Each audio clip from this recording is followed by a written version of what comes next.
Patay sa pamamaril ang isang lalaki sa Antipolo, Rizal. Ayon sa mga otoridad, mukhang dayo lang sa lugar ang biktima. Balita hatid ni Bam Alegre.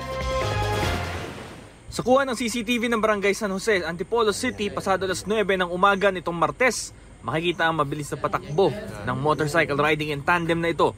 Pagtakas pala ito ng dalawang suspect matapos umanong pagbabarilin ang isang lalaki. Isa ang barangay tanod na ito sa mga unang rumesponde matapos ang pamamaril. Inabutan pa raw niya nag-aagaw buhay ang biktima. Humiling siyang ikubli ang kanyang pagkakalanlan para sa kanyang seguridad. Kinakalakalabit siya rito sa pisngi para wag siya matulog, na sabi namin wag matulog pero talaga wala na siyang response. Wala raw residente nakakita sa mismong pamamaril. Ayon naman sa isang opisyal ng barangay, kalahating oras nasa lugar ang biktima bago naganap ang krimen. Nakababa pa raw ang side stand ng motorsiklo ng biktima at tila may kausap sa cellphone bago ang pananambang. Hindi raw pamilyar sa kanila ang biktima. Pagka galing ko sa bahay, sinundo ako ng tanod natin. Yun nga sabi, may barilan daw dito. Ngayon, nung pagpunta ko, nakahandusay na nga yung binaril. Pagkatapos, ang ginawa ko na lang, pinaalis ko yung mga nakikiusyoso.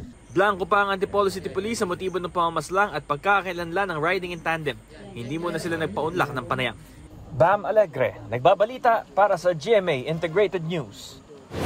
Kapuso, alamin ang maiinit na balita. Bisitahin at mag-subscribe sa GMA Integrated News sa YouTube. Sa mga kapuso abroad, samahan nyo kami sa GMA Pinoy TV at sa www.gmanews.tv.